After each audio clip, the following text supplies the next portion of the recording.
하나님의 아들을 믿는 자는 자기 안에 증거가 있고, 하나님을 믿지 아니하는 자는 하나님을 거짓말하는 자로 만드나니 이는 하나님께서 그 아들에 대하여 증언하신 증거를 믿지 아니하였습니다.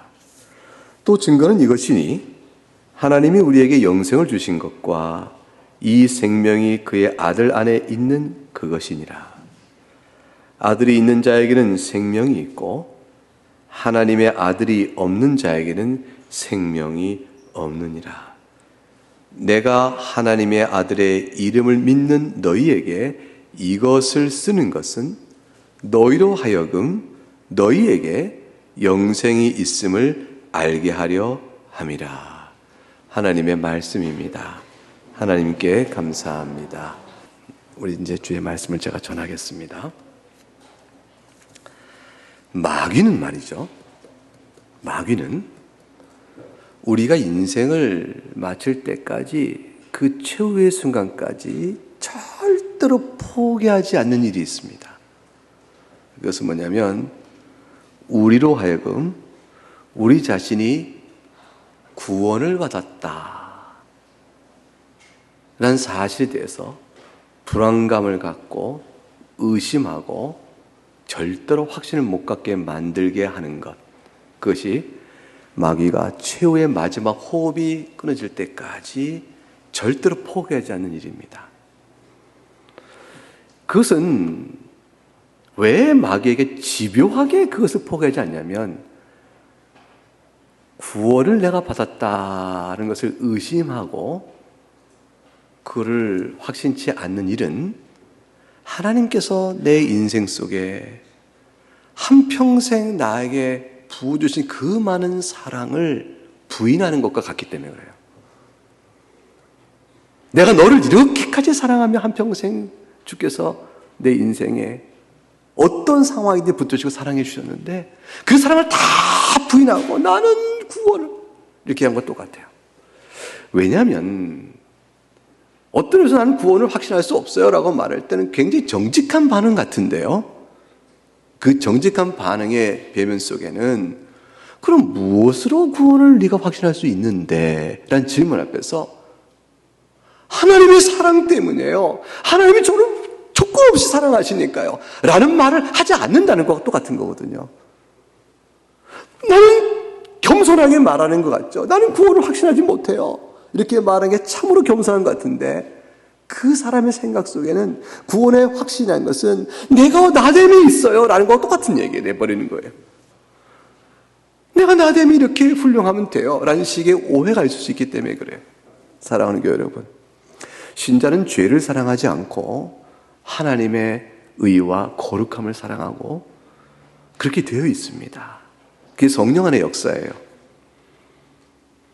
근데 신자는 자기의 죄된 부분을 신자의 삶 속에 드려진 그 어둠의 흔적들을 다 아파하지만 신자라면 그것을 능가하는, 그럼에도 불구하고 여전히 자신을 사랑하시는 하나님의 사랑에 온 초점이 주어져 있기 때문에 구원을 확신하는 거예요. 그런데 그것을 부인해버리면 남는 건 뭐냐면 자신이 주 앞에 범한 죄로 인하여 구원에 떨어집니다 하고 되어지니 내가 너에게 준 사랑과 은혜는 어디로 갔느냐, 이렇게 되어지는 것이죠. 자격으로 우리의 행한 바로 영생과 구원을 확신하는 것이 아닙니다. 우리의 행한 바가 영생과 구원을 확신하는데 도움을 주고 유익합니다. 그래서 아주 중요합니다. 그러나 그 모든 것들이 설령없다 할지라도 주의 은혜만인 줄 알고 그 앞에서 통곡하고 엎드리면 어떤 죄인도 용서의 확신을 하나님은 가질 수 있다. 왜? 그렇게 베푸시니까요. 그렇게 행하십니다. 마귀는 이런 식으로 일을 하죠. 내가 과연 그리스도인일까? 자신의 신앙을 의심케 합니다. 그리고 이런 질문을 던지고 자신의 신앙을 돌아볼 때에 바로 이런 생각을 부어 넣죠. 내가 만일 그리스도인이라면 그리스도를 믿기 이전과는 분명히 다른 무엇인가가 나에게 느껴지고 변화된 감성, 정서, 느낌, 확신 뭐 이런 게 있어야 하지 않을까? 구원받은 자라면 특별히 이전에 없던 뭔가가 나한테 있어야 되는데 도대체 내게 무슨 일이 일어난 거야? 이런 식의 질문 속에서 자기의 마음의 느낌이나 감정을 자꾸 들여다보게 합니다. 그런데 들여다보니까 뭐가 나와요? 슬픔이 있고 아픔이 있고 괴로움이 있고 분노가 있고 시기가 있고 질투가 있고 원망이 자기 마음 느낌 안에 다 드러납니다. 여러분 마음의 정서를 한번 잘 들여다보세요.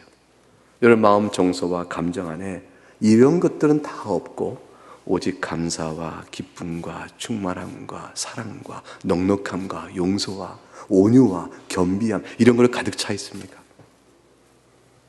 우리 마음을 열어보면 그냥 이렇게 그렇지 않은 것들이 너무 육신의 소욕을 따라 살아가고자 하는 마음에 가득 찬 모습들을 우리가 많이 보게 되거든. 거기서부터 비롯된 행동의 결과들도 우리가 많이 보게 됩니다. 그 틈을 내가 마음을 들여다보고 내 마음이 이래 라고 할 때 이로 인해서 내 느낌과 정서가 이렇게 움직여가고 있어 라고 볼 때 마귀는 그 틈을 갖고 막 공격을 하는 거죠. 놓치지 않고 의심의 씨앗을 막 뿌려놓는 겁니다. 그러니까 너는 구원을 받은 자가 아니라고. 구원을 받은 자가 아니 1년을 믿었다 쳐도 내가 모르겠다. 근데 생각해봐. 너 20년 30년 신앙생활 속에 그 정도 구원받은 자가 그럴 수는 없지. 구원받은 자는요 절대로 너처럼 살지는 않아. 마귀가 풀어넣습니다. 자, 무엇을 답을 해야 될까? 이 답을 풀어가는 문제는 바로 하나의 철저한 자신에 대한 자각이요, 자신을 향한 하나님의 은혜에 대한 자각입니다. 이 두 가지가 객관적으로 먼저 확립이 되어야 합니다. 그것은 뭐냐면 이 길을 풀어가는 첫 번째 객관 측면인데, 그것은 뭐냐면 나는 본래 본성상 부패한 원죄아를 타고난 자다. 내가 주의 은혜로 중생께 되어 새로운 마음을 갖고 살도록 부르심을 받지 않았다면 나는 원래부터 그런 자고, 은혜를 입은 자라 할지라도 이 흔적이 여전히 남아있으니 이것은 나에게 새롭거나 놀라운 일이 아니다. 그걸 인정하셔야 돼요. 그래서 난 예수님밖에 없어 라는 사실로 달려나가야 하는 겁니다. 그래서 마귀가 너의 마음을 들여다봐라. 네가 구원받은 신자가 그럴 수가 없어라고 많은 죄를 고발하고 고소하고 너를 정죄하기 시작할 때 그 모든 모습 속에서 그거를 나는 도대체 그래 맞아. 내가 왜 이렇지? 이러니까 나는 아닌 것 같아 라고 마귀의 판단에 따라가면 안 되는 거예요. 그럼 마귀가 정죄로 삼는 근거일 뿐이에요. 마귀는 그걸 모든 정죄로 삼을 때 그때 여러분이 할 말은 딱 한 가지예요. 아니야! 이 모든 것은 정죄받을 것은 마땅하지만 이 정죄는 주 예수께서 대신 받으셨다고 이걸 외치면 되는 거예요. 예수님께서 다 받으신 거예요. 이거를 외치고 넘어가야 합니다. 우리 자신에 대한 형편의 처지를 마귀의 정죄에 대해서 부인할 일이 아니에요. 마귀의 정죄는 우리 양심을 따라오거든요. 내 양심이 나를 정죄하는데, 하나님의 말씀이 나를 정죄하는데 그걸 어떻게 아니라고 말을 해요? 맞습니다, 하나님. 그렇습니다, 하나님. 그걸 인정해야죠. 인정한 것은 바로 뭐로 돌아서죠? 내 안에서 그리스도를 향한 매달림으로 나오고, 그것은 곧 나로 하여금 회개를 나오게 되고 하나님의 약속하신 사랑을 굳게 믿게 만드는 거죠. 그래서 우리는 은혜란 걸 이제 배우게 되는 거예요. 은혜. 구원의 확신의 첫 출발은 은혜란 걸 배우게 되는 데서도 옵니다. 구원의 확신에 대한 요동은 은혜가 아닌 데서 와요. 은혜를 깨닫게 되어지면 구원의 확신은 시작의 토대가 형성되기 시작하는 것입니다. 은혜구나. 자격이나 공로가 아니구나. 어떤 값이나 대가를 치료받는 것이 아니구나. 오직 은혜구나. 이 사실을 알게 될 때 의심의 덫에서 풀려나올 수 있게 되어집니다. 악한 영, 마귀는 우리로 하여금 은혜라는 생각 자체를 자꾸 걷어내려고 하는 것이고요. 우리는 은혜에 우리 영혼의 닻을 딱 걸고 붙들어야 하는 것입니다. 오늘 본문을 보게 되면 13절에 이렇게 시작을 합니다. 내가 하나님의 아들의 이름을 믿는 너희에게 이것을 쓰는 것은 너희로 하여금 너희에게 영생이 있음을 알게 하려 함이니라. 중요한 얘기를 하죠. 영생이 있음을 우리가 알 수 있다라는 사실을 단언해 줍니다. 그리고 누구에게 영생이 있음을 알 수 있다고 말해주나요? 누가 알 수 있습니까? 13절 첫 단락에 나오죠. 하나님의 아들의 이름을 믿는 너희에게라고 했습니다. 여러분이 예수 그리스도의 이름을 믿으십니까? 여러분이 그리스도의 이름을 믿으면 여러분에게는 영생이 있고 그 영생이 있음을 또한 알 수도 있다라고 말씀해 주고 있습니다. 11절과 12절에 가게 되면 우리 본문은 11절, 11절 그 두 절을 같이 읽어보죠. 시작. 또 증거는 이것이니 하나님이 우리에게 영생을 주신 것과 이 생명이 그의 아들에 있는 그것이니라. 아들이 있는 자에게는 생명이 있고 아들이 없는 자에게는 생명이 없느니라. 하나님께서 우리에게 영생을 주신 것과 그 영생의 생명이 누구 안에 있습니까? 예수 그리스도 그분 안에 있습니다. 그러니 예수 그리스도가 있는 자, 곧 그를 믿는 자는 그분 안에 있는 생명을 받은 자고 그분을 믿지 않아서 그분과 상관이 없는 자는 그분 안에 있는 생명을 받지 못하니 그 또한 생명이 없는 것입니다. 이런 이치에 따라서 예수 그리스도의 이름을 믿는 자는 영생을 확신할 수 있는 것입니다. 이와 같은 사실은 성경 전체에서 성부와 성자와 성령 삼일째 하나님의 사역과 관련하여 그분의 교훈과 관련하여 우리에게 조목조목 설명해 주십니다. 요한복음 3장 16절 그 유명한 말씀, 하나님이 세상을 이처럼 사랑하사 독생자를 주셨으니 이는 그를 믿는 자마다 어떻게 되죠? 멸망하지 않고 영생을 얻게 하려 하십니다. 그러니 이 중요한 한 말씀은 평생 우리 마음속에 건직되는 거죠. 그래서 자격 없는 자의 상태를 드러내 정죄하는 마귀의 음성 앞에 우리는 뭐라고 말을 하죠? 성경 말씀이 한 구절 되면 되는 거예요. 아니야. 이제 하나님이 나를 사랑하셔서 독생자를 내어주셨어. 이제 그를 믿는 자마다 멸망적 영생을 온다 하셨으니 내가 그를 믿으니 네가 말하는 멸망은 너의 몫이요. 넌 예수를 안 믿지? 나는 영생이 내 몫이야. 이렇게 말할 수 있는 담대함을 가지면 되는 겁니다. 이 객관적 확신은 너무 중요해요. 여러분 이 말은 다 누구나 알죠? 다 믿죠? 라고 말하지만 여러분 영적 실상 겪고 있는 상황 속에서 이 말씀의 적용의 힘으로 실제 여러분에게 작용하여 이걸 물리칠 수 있어야 되는 것입니다. 아는 것과 심령의 연약성이 따로 놀 수가 있거든요. 말씀의 지식으로는 아는데 제 상태는 이러합니다. 이걸 어떻게 봐야 할까요? 이 말씀으로 상태를 짚어가야죠. 비록 죄 중에 있을지라도 주 예수 이름을 믿으니 말씀대로 영생이 너에게 있다. 이 사실을 믿고 주 앞에 나가야 합니다. 그렇게 말하면 죄를 져도 괜찮다는 얘기 좀 들리는데요. 절대로 그렇게 작용할 수가 없어요. 절대로 그렇게 작용하지 않습니다. 왜냐하면 어떠한 사랑을 내가 받고 있는지를 알게 됨으로 인해서 그 안에서는 성령께서 일깨워 끌어내시는 회개와 은혜에 대한 감사의 눈물로 적셔지게 되기 때문이에요. 성령 하나님의 은혜 역사가 함께 있다는 걸 잊지 마셔요. 우리를 내버려 두고 있는 것이 아니에요. 고아처럼 내버려 두지 아니하시고 그리스도께서 그의 영을 보내시사 우리 가운데 함께 역사하시는 은혜의 역사 가운데 있기 때문에 우리로 하여금 넉넉히 죄를 범해도 괜찮다는 생각을 갖지 못하게 하십니다. 이게 뒤에 볼 건데 구원의 확신을 갖고 있는 참된 신자가 갖는 긍정적 의미에서의 증거들입니다. 성자 하나님이신 예수님께서 이 땅에 오셔서 요한복음 5장 24절에 이렇게 말씀하셨죠. 요한복음 5장 24절 들어보세요. 내가 진실로 진실로 너에게 이르노니 내 말을 듣고 또 나 보내신 이를 믿는 자는 그 다음에 나와요. 영생을 얻었다 얘기하십니다. 그리고 심판에 이르지 아니하나니 사망의 생명으로 옮겼느니라. 여러분은 지금 사망 자리에 있지 않고 생명의 자리에 계셔요. 이게 교회가 갖고 있는 영광스러운 지위입니다.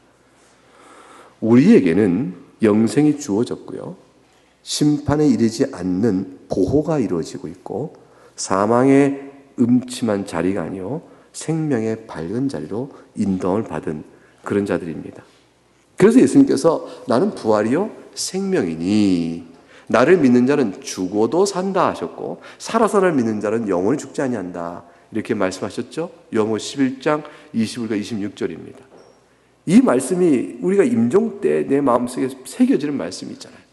꼭 붙들고 갑니다. 임종의 마지막 순간에 마귀가 악한 영을 보내어 그렇게 우리를 괴롭게 한다 할지라도 평생 살아온 한 삶을 돌아보면서 내가 얼마나 주의 은혜 앞에 죄송스럽고 악한 삶을 살아온다는 마귀가 막 기억나게 한다 할지라도 그 모든 기억을 한순간에 지워버리고 덮어버리는 은혜의 말씀이 이 말씀이에요. 주께서 내 영혼을 붙드신다. 그 고백 한마디로 모든 게 다 물러납니다. 성령 하나님께서 에베소 1장 13절에 하시는 일과 관련해서 이렇게 기록되어 있어요. 그 안에서 너희도 진리의 말씀 곧 너희 구원의 복음을 듣고 그 안에서 또한 믿어 약속의 성령으로 인치심을 받았으니 성령 하나님께서 도장을 탁 찍어버리셨어요. 우리는 마크가 표지가 딱 새겨져 버린 겁니다. 진리의 말씀이라는 것은 그 구원의 복음이니 그의 복음을 듣고 그리스도를 믿어서 그리스도 안에 있게 되어지면 그런 자들은 성령께서 내 안에 도장을 찍으셨다. 이 도장은 지워지지 않습니다. 그리고 결코 떠나지 않으십니다. 이것이 객관적인 약속이에요. 이 약속의 말씀대로 우리는 한 가지만 확인하면 됩니다. 그것은 뭡니까? 내가 주를 믿노라. 내가 예수를 믿노라. 그 하나의 믿음의 확실성과 진실함으로 이 약속은 전부 우리의 것이 되어집니다. 이게 하나님의 약속입니다. 그러니 우리는 절대로 두려워할 이유가 없어요. 내가 믿노라. 모든 일 속에서 마귀가 우리를 들춰내 정죄할지라도 한 가지로 답이 되어집니다. 나는 예수님을 믿어. 이게 확실성과 진실성이에요. 그것으로 모든 답이 이루어집니다. 그것보다 좀 더 구체적인 건 없을까요? 한 가지죠. 고린도후서 13장 5절에 믿음에 대한 부분을 물어요. 고린도후서 13장 5절에 이렇게 기록되어 있어요. 너희는 믿음 안에 있는가 너희 자신을 시험하고 너희 자신을 확증하라. 예수 그리스도께서 너희 안에 계신 줄을 너희가 스스로 알지 못하느냐? 그렇지 않으면 너희는 버림받은 자니라. 이 중요한 이 한 가지 사실만 여러분 잡으시면 돼요. 나는 예수를 믿는다. 근데 말하는데 그 사람이 실제로 예수를 안 믿는 사람이에요. 마음으로는 예수를 믿지 않아요. 근데 얼른 알았어요. 정죄를 받으니까 뭘 알았냐면 예수를 믿는다고 말하면 구원받는다고 돼 있어. 성경의 지식이 탁 떠올랐어요. 기억이 떠올랐어요. 그래서 나는 야 마귀야 예수 믿는 나는 믿는다 이렇게 했어요. 주문을 외운 거죠. 주문을. 성경에 대한 단순한 진술에 대한 기억이 떠올라서 소용이 없어요. 그것은 구원받는 참된 믿음이 아니기 때문이죠. 고린도후서 13장 5절에 사도 바울이 이렇게 말했어요. 너희가 믿음 안에 있는지 너희 자신을 시험하라. 무섭죠? 응? 내 믿음을 시험한다고? 내 믿음이 나 정말 믿음을 시험하면 나는 어떻게 되지? 책망받을 일이 많은데 이 말씀은 중요한 사실을 말합니다. 성도는 내가 정말 그리스도를 믿고 있는지에 대한 자기 점검 그리고 자기 믿음에 대한 책임을 져야 한다는 것이에요.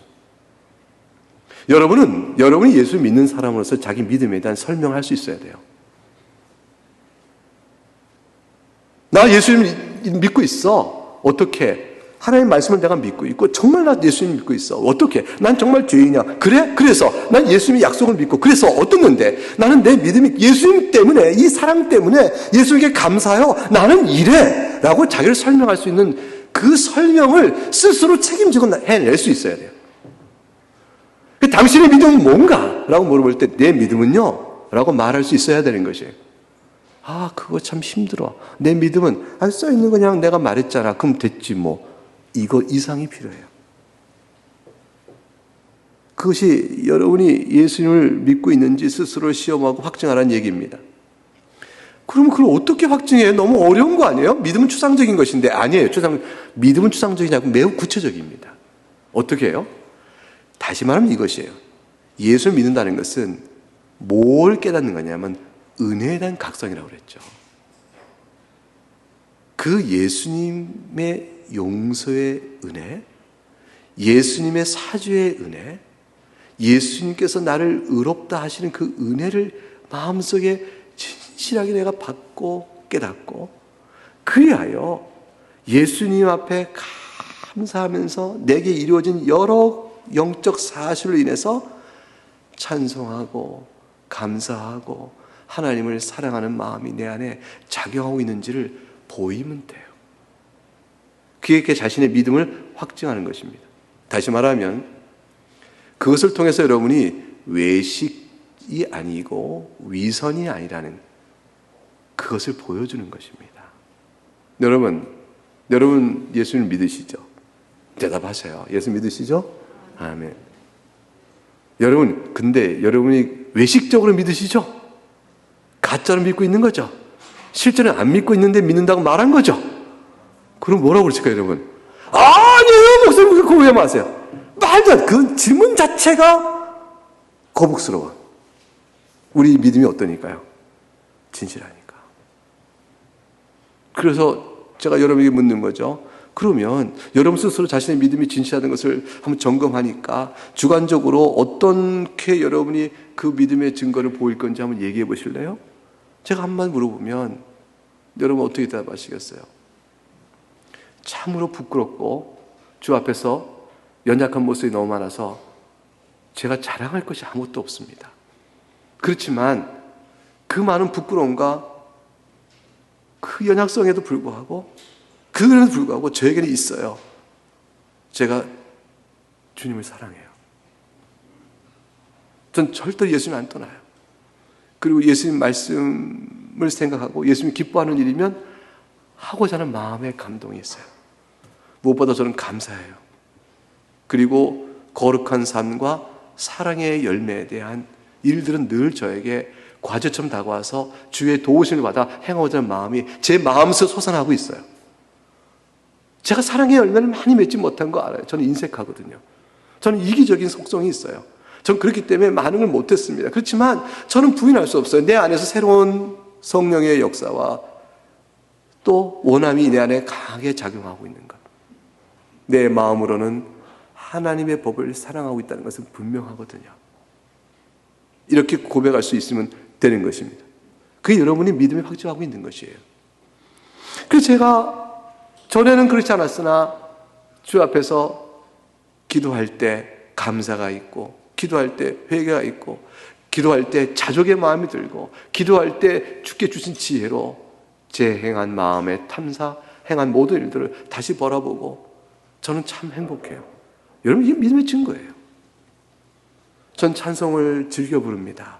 찬송 부를 때마다 삶의 고단함에 어두움이 조금 밀려나가거든요. 이 한평 사는 동안 주와 함께 동행하는 것이 얼마나 감사한지 그 후에 내 영혼을 낙원에 받으실 주님의 은혜를 생각하니까 견딜만 해요. 저는 그 찬송을 즐겨와요. 저는 기도 시간을 꼭 나름대로 시간을 내어서 꼭 기도합니다. 기도할 때 주님과 만나는 사귐의 비밀한 교제가 참 좋거든요. 응답은 되기도 하고 안 되기도 합니다. 어떤 건 오랫동안 응답이 안 되고 지금까지 주님 기도하는 게 있어요. 근데 그보다 더 중요한 것은 기도 속에 주님과 만나는 그 시간이 즐거워요. 여러분 이건 믿음의 증거들이에요. 너무 감사해요. 죄인된 나를 그렇게 붙드시고 하나님의 자녀 삼으시다니. 저는 말씀 듣는 일이 지루하지가 않아요. 하나님의 말씀이 성경을 풀어주고 있다는 생각이 들면 그 복된 말씀에 제 마음속에는 신령한 기쁨의 양식들에 채워지는 행복감이 있거든요. 제 귀가 열려진 거죠. 하나님의 음성을 들을 수 있는 귀가 열려져 있으니 성령께서 내 안에 계신 거 아니겠어요? 감동 감화. 성령께서 내게 주시는 감동 감화를 저는 고백할 수 있습니다. 이것들이 믿음 있는 걸 확실하게 살펴보는 증거들이에요. 이게 확증입니다. 요한일서에는 이와 같은 내용들이 많이 되어 있어요. 요한일서 5장 오늘 본문의 1절, 오늘 요한일서 쭉 몇 군데 쭉 찾아보면서 실제로 우리가 하나님 앞에서 믿음에 있는가를 확증하는 일, 이 사실을 살펴보는 것들이 어떤 것이 보게 되는데요. 5장 1절 한번 읽어볼까요? 5장 1절은 시작 부분이지만 사실 결론 부분과 같습니다. 5장 1절을 같이 읽어보죠. 시작. 예수께서 그리스도이심을 믿는 자마다 하나님께로부터 난 자니 또한 낳으신 이를 사랑하는 자마다 그에게서 난 자를 사랑하느니라. 여기서 믿는 자마다는 누굴까요? 여러분이죠. 여러분은 하나님께로부터 난 자다. 그러니까 하나님의 자녀란 얘기죠. 낳으신 이를 하나님 아버지세요. 낳으신 이를 사랑하는 자마다 하나님 아버지를 우리가 사랑해요. 그에게서 난 자를 사랑하니 그 예수를 사랑하고 예수님을 인하여 또한 어때요? 형제를 사랑한다. 그래서 믿음의 확증을 하는 것은 내 마음속에 그리스도의 은혜로 인하여 하나님의 사랑으로 인하여 성령께서 이끌어 가시는 사랑이 내 안에서 작용하는가. 그걸 살펴보는 거예요. 제일 없는 것. 제일 저에게서는 가장 없는 것. 원래부터 없었어요. 저는 사랑이라는 건. 근데 이것이 내 안에서 나타나고 있다면 주의 은혜인 것이죠. 그래서 이렇게 생각해 보세요. 구원받지 못한 사람이라면 절대로 예수님 사랑하지 않고요. 하나님 사랑하지 않습니다. 여러분은 예수님을 사랑하고 하나님을 사랑하잖아요. 여러분이 구원받은 자라는 사실에 대한 여러분 마음속에 드러나고 있는, 여러분 신앙의 양태 속에 드러나고 있는 증거가 되어지죠. 여러분 안에서 하나님의 사랑과 그리스도의 은혜와 성령 하나님의 감동 감화가 어떻게 나타나나요? 첫 번째, 사랑이라고 했습니다. 하나님을 사랑하고 그의 머리신 자 예수를 사랑합니다. 두 번째는 요한일서 1장을 한번 가볼까요? 1장. 오늘 요한일서 몇 군데 쭉 볼 거예요. 5장까지. 1서. 우리 6절부터 10절까지 말씀 한번 읽어보죠. 6절부터 10절. 시작. 만일 우리가 하나님과 사귐이 있다 하고 어둠에 행하면 거짓말을 하고 진리 행하지 아니함이거니와 그가 빛 가운데 계신 것 같이 우리도 빛 가운데 행하면 우리가 서로 사귐이 있고 그 아들 예수의 피가 우리를 모든 죄에서 깨끗하게 하실 것이요 만일 우리가 죄가 없다고 말하면 스스로 속이고 또 진리가 우리 속에 있지 아니할 것이요 만일 우리가 우리 죄를 자백하면 그는 미쁘시고 의로우사 우리 죄를 사하시며 우리를 모든 불의에서 깨끗하게 하실 것이요 만일 우리가 범죄하지 아니하였다 하면 하나님을 거짓말하는 이로 만드는 것이니 또한 그의 말씀이 우리 속에 있지 아니하니라. 중요한 것은 예수를 믿는 사람, 그래서 구원을 실제로 받은 사람은 어떠한 양상을 갖냐면 죄에 대해서 민감하고 죄를 회개합니다. 그것이 그분이 구원을 받은 자라는 사실에 대한 아주 뚜렷한 증거가 되어집니다. 6절에 보세요. 하나님과 사귐이 있다고 말했는데, 즉 예수를 믿고 하나님의 자녀가 됐다는 걸 말하는 거죠. 근데 어둠 속에 행합니다. 진리를 따라 행하지 않습니다. 그런데 그런 일이 혹 있다고 해볼까요? 그가 빛 가운데 계신 같이 우리도 빛 가운데 행하면 우리가 서로 사귐이 있고 그가 예수의 피 우리를 모든 죄 깨끗하게 하실 것이므로 이 죄 중에 머물러서 괜찮다고 절대로 못해요. 그래서 죄에 대해서 민감한 겁니다. 그럴 수가 없기 때문에 이거 아닌데 이렇게 민감해져요. 그런데 8절에 보니까 그런데 자기가 죄 없다고 말하면 스스로 속이는 것이에요. 우리는 중생자라도 여전히 죄의 흔적에 시달릴 수가 있거든요. 그래서 참된 구원을 받은 사람은 어떤 증거를 드러내냐면 죄에 대해서 민감하고 죄 없다고 말하지 아니하며 9절에 죄를 자백합니다. 회개합니다. 그리하여 모든 불에서 우리를 깨끗하게 하시는 하나님의 은혜 앞에 기쁨으로 나아갑니다. 이게 신자, 구원받은 자구나를 보여주는 중요한 특징이고, 그런 자는 구원의 확신을 가졌을 된다라고 말할 수 있는 것이죠. 구원의 확신이 있는 사람은 사실 이렇게 되어져요. 반대로 생각해 보세요.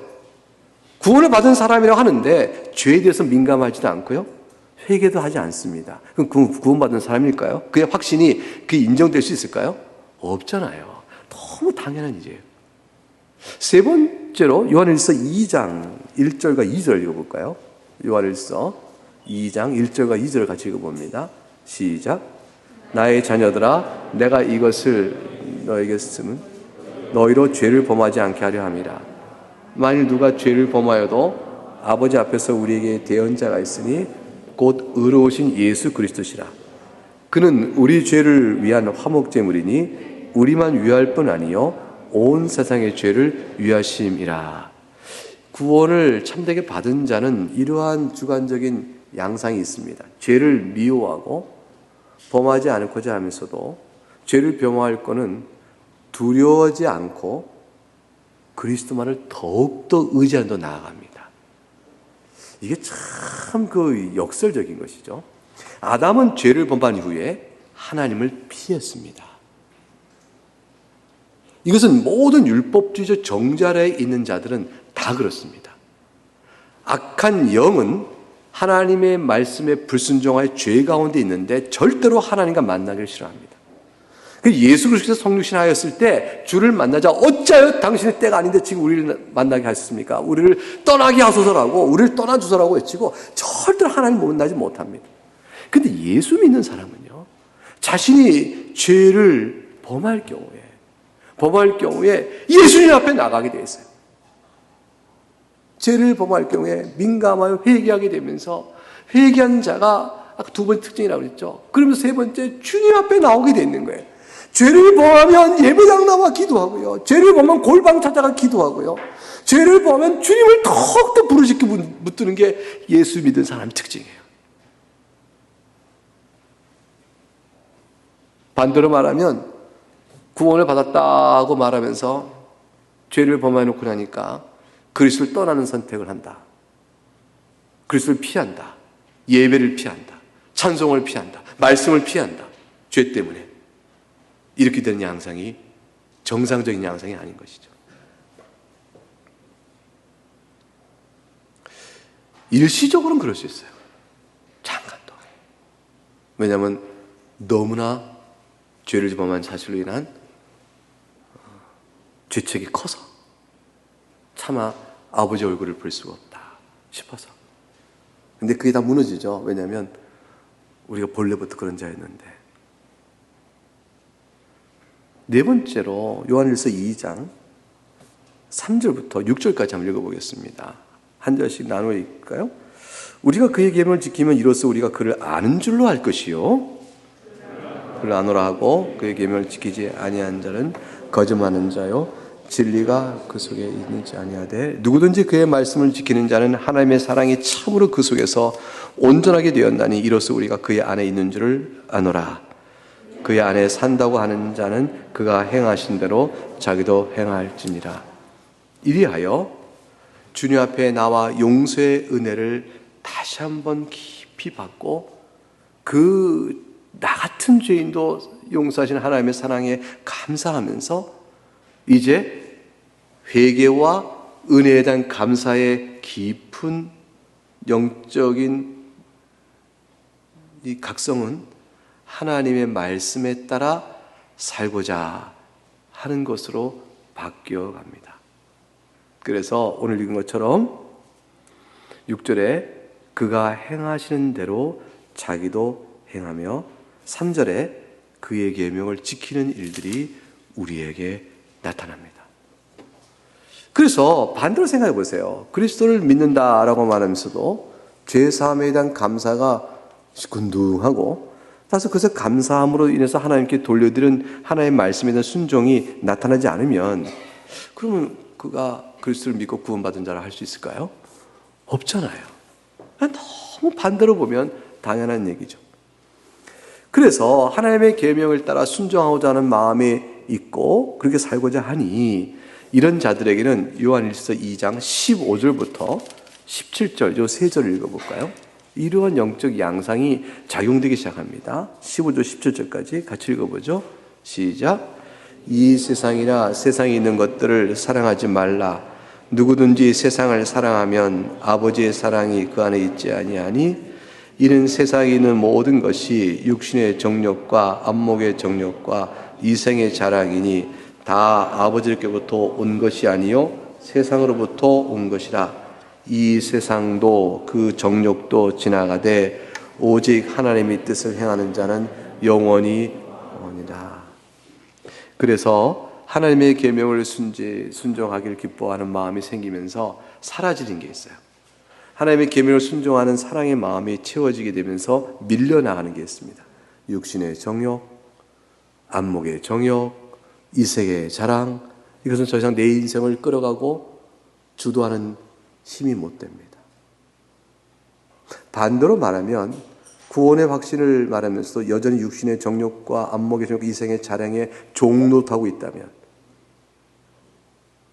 그래서 내가 이생의 자랑을 이루지 못하여 불만해하고 육신의 정욕을 채우지 못하여 슬퍼하고 억울해하고 이러한 사람이 있다면 이런 사람은 그리스도의 복음으로 인한 참된 기쁨과 위로와 확신을 모르는 사람이 되는 거죠. 그래서 하나님의 사랑으로 채워지고 이런 것들이 밀려져 나아갑니다. 그래서 그 사랑이 요한일서 3장 11절과 19절에 가게 되면 이런 행실로 구체적으로 좀 드러납니다. 요한일서 3장 11절부터 19절까지 한 절씩 나누어 읽겠습니다. 우리는 서로 사랑할지니 이는 너희가 처음부터 들은 소식이라. 가인과 같이 하지 말라. 그는 악한 자에게 속하여 그 아를 죽였으니 어떤 이유로 죽였느냐? 자기 행위는 악하고 그의 아의 행위는 의로움이라. 형제들아, 세상이 너희를 미워하여도 이상히 여기지 말라. 우리는 형제를 사랑함으로 사망에서 옮겨 생명으로 들어간 줄을 알거니와 사랑하지 아니하는 자는 사망에 머물러 있느니라. 그 형제를 미워하는 자마다 살인하는 자니 살인하는 자마다 영생이 그 속에 거하지 아니하는 것을 너희가 아는 바라. 그가 우리를 위하여 목숨을 버리셨으니 우리가 이로써 사랑을 알고 우리도 형제들을 위하여 목숨을 버리는 것이 마땅하니라. 누가 이 세상의 재물을 가지고 형제의 궁핍함을 보고도 도와줄 마음을 닫으면 하나님의 사랑이 어찌 그 속에 거하겠느냐. 자녀들아, 우리가 말과 혀로만 사랑하지 말고 행함과 진실함을 하자. 19절 같이 읽어요. 이로써 우리가 진리에 속한 줄을 알고 또 우리 마음을 주 앞에서 굳세게 하려니 하나님의 사랑이 가득 차서 육신의 정욕과 안목의 정욕과 이생의 자랑이 다 밀려나가는 그러한 상황 속의 성장은 삶의 현실 속에 구체적인 사랑의 실현이 드러납니다. 구체적으로 실현하게 되어집니다. 그래서 형제를 사랑하는 일들이 나타나게 되어집니다. 구체화되는 거죠. 말로 올리는 기도와 찬송 속에 사랑의 마음을 갖는 일시적 감정 상태가 아니라 실행에 나가는 실천적 구체적 상황들이 나오게 되어집니다. 이런 일이 없으면 야고보서의 말씀대로 행함이 없는 믿음이니 그는 헛되다 하신 것이고 영원히 죽은 것 같다라고 말한 것 같습니다. 허풍쟁이요 빈말하는 자에 불과하게 되어진 것이죠. 이렇게 되어지게 되면 구원의 확신이 우리에게 심판날이 두렵지 않고 담대한 마음으로 소망적인 그날을 기다리는 자로 바뀌어버립니다. 그래서 이제 그것이 요한일서 4장에 가게 되면 16절과 21절 말씀에 이렇게 나오죠. 16절부터 18절까지만 먼저 19절까지 16절부터 19절까지 같이 읽겠습니다. 시작. 하나님이 우리를 사랑하신 줄 사랑을 우리가 알고 믿었노니 하나님은 사랑이시라. 사랑 안에 거하는 자는 하나님 안에 거하고 하나님도 그의 안에 거하시느니라. 이로써 사랑이 우리에게 온전히 이루어진 것은 우리로 심판날에 담대함을 가지게 하려 함이니 주께서 그러하신 것 같이 우리도 이 세상에서 그리하느니라. 사랑 안에 두려움이 없고 온전한 사랑이 두려움을 내쫓나니 두려움에는 형벌이 있습니다. 두려워하는 자는 사랑 안에서 온전히 이루지 못하였느니라. 우리가 사랑함은 그가 먼저 우리를 사랑하셨습니다. 그가 먼저 우리를 사랑하신 그 사랑 때문에 그거를 반사하고 반영하여 사랑을 행하며 살던 사람은 하나님께서 마지막 날에 심판하러 우리를 다 불러 모실 때 마음에 확신을 갖고 담대함을 갖습니다. 왜냐하면 하나님의 사랑을 아는 자이기 때문입니다. 말씀하신 내용이죠. 그래서 8절에 또 8번째로 5장, 요한일서 5장 14절과 15절에 가게 되면 이런 사람들에게 나타나는 주요 특징 가운데 하나를 이렇게 짚어놨습니다. 5장 14절과 15절 같이 읽어볼까요? 그를 향하여 우리가 가진 바 담대함이 이것이니 그의 뜻대로 무엇을 구하면 들으심이라. 우리가 무엇이든지 구하는 바를 들으신 줄 안즉 우리가 그에게 구한 것을 얻은 줄 또한 아느니라. 하나님을 사랑하는 마음으로 가득 찬 사람이 기도에 들어갑니다. 기도에 들어갈 때 하나님께 구할 용기를 가져요. 힘있게 가져요. 확신히 구해요. 왜냐하면 하나님이 원하시는 거잖아요. 하나님이 원하시는 뜻이 이것이잖아요. 주님, 얘가 이것을 원하고 주께서 나를 사랑해 주신 그 사랑에 따라 주 앞에 감사하여 나의 삶과 나의 몸과 마음을 주께 드리고자 하오니 주님 이것을 나에게 도와주시옵소서라고 구할 것이 담대해지는 것이죠. 주의 뜻에 일치된다고 생각되어지는 기도, 주의 뜻에 따라 이어가는 기도 속에 담대함이 생겨서 기도 생활과 기도 생활 속에 오는 담대함, 의심과 혹시 이게 되어질까? 혹시 이게 해주실까? 너 이거 뭐 기도하면 들으실까? 이런 식의 생각과 달라요. 마음속에 하나님을 사랑하여 하나님의 사랑하는 힘을 구해가는 기도는 담대해집니다. 사랑하는 여러분, 오늘 예배 때 우리가 계명을 읽고 우리 자신의 허물의 드러남을 받고 그 다음에 기도가 뭐죠? 이 허물을 이기고 주 성령에 따라 살고자 원하는 소망의 능력, 소망을 내가 갖게 되었으니 이 원하는 바도 주님 제가 주를 영원하게 하는 삶을 살 수 있도록 도와주세요. 이렇게 기도하는 간구, 이 기도는 담대한 거예요. 하나님께 용기 있게 나갈 수 있는 거죠. 그리고 이제 요한일서 5장 18절과 그 다음에 20절까지 세 절 읽어볼까요? 같이 시작. 하나님께로부터 난 자는 다 범죄하지 아니한 줄을 우리가 아노라. 하나님께로부터 나신 자가 그를 지키심에 악한 자가 그를 만지지도 못하느니라. 또 아는 것은 우리는 하나님께 속하고 온 세상은 악한 자 안에 처한 것이며 또 아는 것은 하나님의 아들이로 우리에게 지각을 주사 우리로 참된 자를 알게 하신 것과 또한 우리가 참된 자 곧 그의 아들 예수 그리스도 안에 있는 것이니 그는 참 하나님이시요 영생이시라. 무엇을 우리에게 교훈할까요? 악한 자로부터 보호를 받아요. 18절. 그리고 10절에 온 세상은 악하지만 우리는 하나님께 속해 있다는 사실을 또 확인하고 그리고 나가서 우리가 하나님 예수 그리스도 안에 있으니 참 하나님이시요 영생이신 그분이 우리에게 있다는 사실을 알게 되는 데까지 이어져 가게 되어집니다. 이런 마음의 상태가 믿음의 증거예요. 내 안에 예수님을 진짜 믿고 믿음을 확증하고 증거하라. 당신의 믿음을 설명하라 라고 될 때 지금 말씀하신 9가지 내용들이 내 안에서 요한일서를 통해 읽으면서 맞아. 그래. 그럼요. 그렇고요. 정말 이런 일이 있어요. 라고 고백되는 일들이 여러분 가운데서 아멘, 아멘, 아멘 되어지면 여러분 정말 예수를 믿고 있는 진정한 믿음의 사람이 틀림없는 거죠. 이게 뭐예요? 이게 뭔가? 낯선데? 뭐 이렇지? 난 이거 원하지 않아. 이렇게 되어지면 아닌 것이죠. 여러분이 남는 질문은 이걸 거예요. 그러나 목사님, 말씀을 보지만 다 아멘, 아멘인데 이것이 내 안에 이루어지는 일에 열심, 때때로는 충만할 때 그런 것 같은데 때때로는 이것이 없어지고요. 때로는 멀리 되어 있고요. 때로는 이거 안 되기도 해요. 이런 상황이 늘 시달리고 있는데 이거 괜찮은 건가요? 이 문제가 아마 남을 거예요. 그게 이제 다음 주 설교 부분이에요. 구원의 확신이 우리에게 왜 상실되기도 하고 어떻게 우리에게 회복되어질까? 그럼 원리는 이것입니다. 그리고 여러분에게는 결단코 제가 분명히 말씀드리노니와 여러분은 지금 읽었던 이 사실에 대해서 다 아멘으로 하고 그 아멘에 합당한 성령 안의 체험, 성령 안의 경험, 성령의 인도하심에 대한 뚜렷한 증거를 여러분이 가지고 있을 것입니다. 그렇다면 요한일서 1장, 맨 앞으로 다시 돌아올까요? 1장 4절, 여러분에게 요한 사도가 권면한 바로 이것을 여러분에게 제가 말씀드립니다. 1절 4절 말씀 읽어보실까요? 시작. 우리가 이것을 쓰면 우리의 기쁨이 충만하게 하려니라. 여러분의 기쁨이 충만할 수 있도록 이것을 쭉 썼습니다.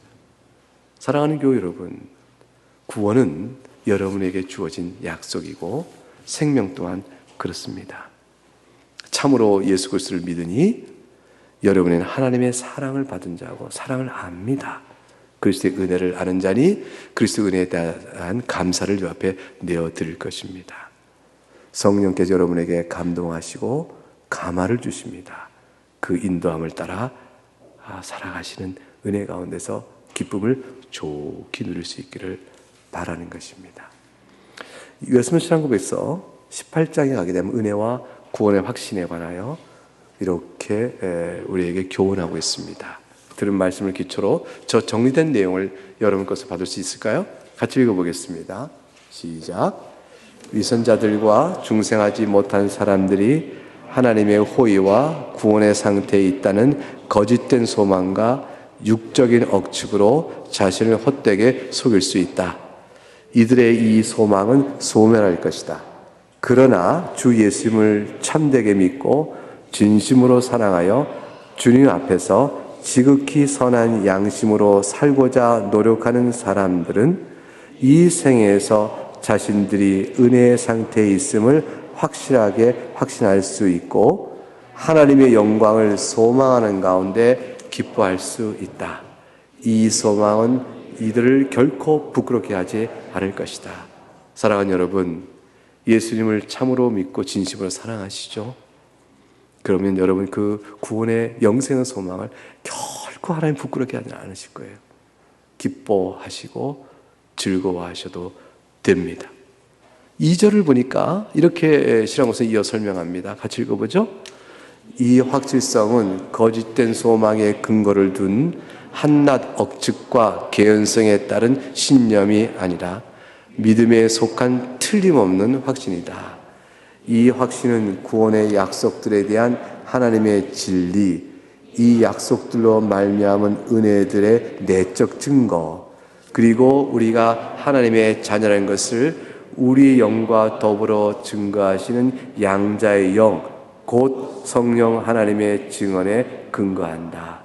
이 성령 하나님께서 우리의 기업에 대한 보증이시며 그로 인하여 우리는 인침을 받아 구속의 날까지 이른다.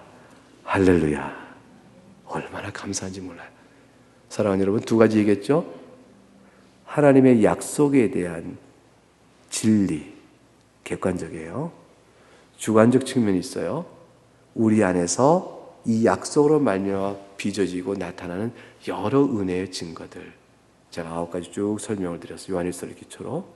이 모든 것들은 둘 다 어떻게 해서 우리에게 약속을 믿고 약속에 기초한 내적인 증거들이 나타나게 됐을까요? 성령 하나님이에요. 여러분 안에 계신 성령 하나님께서 여러분 인치시고 그날의 그 기쁨을 확실하게 보증해 주십니다. 이 믿음으로 감사함으로 여러분의 삶을 넉넉히 잘 감당할 수 있길 주의 이름으로 축복합니다. 함께 찬송하겠습니다.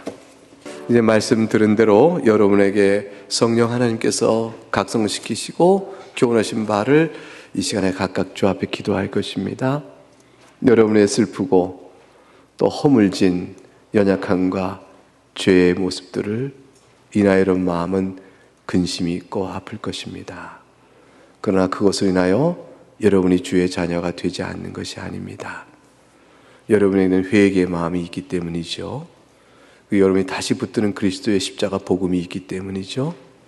성령 안에 인치신 여러분에게는 하나님께서 결코 파양하지 않고 끝까지 여러분을 붙들어 가십니다. 다만 여러분은 주께 받은 사랑을 감사하여 주께 여러분의 사랑을 내어드리면 됩니다. 무엇으로 하나님께 내 사랑을 내어드릴까? 하나님의 자녀로 삼으셨으니 여러분의 그 사랑이 나오는 것이지, 여러분이 사랑하는 사랑을 기초로 여러분이 자녀로 되어가는 것은 아닙니다. 행함이 여러분을 만드는 것이 아니고 주의 은혜로 만들어진 여러분에게서 주를 사랑하는 마음이 나오고, 그것은 여러분의 증거인 것이요, 그것을 여러분 더욱더 기쁨의 확신을 얻게 될 것입니다. 주의 말씀에 대한 견고한 확신과 여러분의 작용한 성령의 은혜를 가지고 하나님을 사랑함을 내어보내십시다. 이 시간 각각 한번 고백할까요? 같이 기도하시겠습니다. 하나님 아버지,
다 같이 기도를 모으겠습니다. 하나님 아버지, 감사합니다.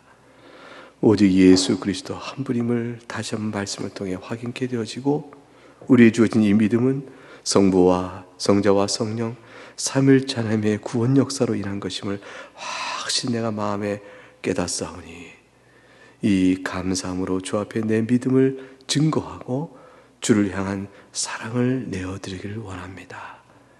우리를 주님 불쌍히 주시고 늘 사랑하신 주님, 이 사랑을 내어드림으로 삶의 모든 상황 속에서 확신 가운데 담대하게 찬송과 기도 가운데 살아가도록 도와주시옵소서. 우리를 자녀 삼으신 그리스도의 은혜에 감사하고 예수 그리스도 이름으로 기도합니다. 아멘.